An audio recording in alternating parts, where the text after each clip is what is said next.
যেমনি আমরা নিজের বাবা মাকে দেখি সেভাবে আমরা ওনাকে রোডের উপরে চললে নিজের বাবা মা ভাবে ওনার সাথে আমরা খোলা মনে কথা বলতে পারি।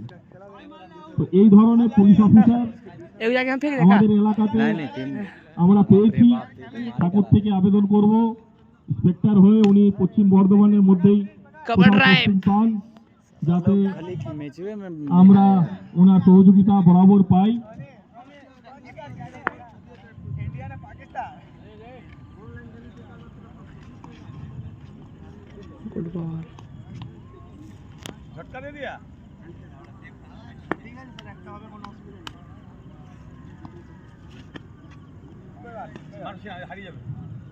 মারো না গো, সব দিকে ফিল্ডিং লাগিয়ে রাখো আর বল ভালো করে করো। কোনো অসুবিধা নাই, মারো না তুমি। Best fielder. हाँ बोलो कहाँ तक? বললাম না বল ভালো করে ফিল্ডিং করো।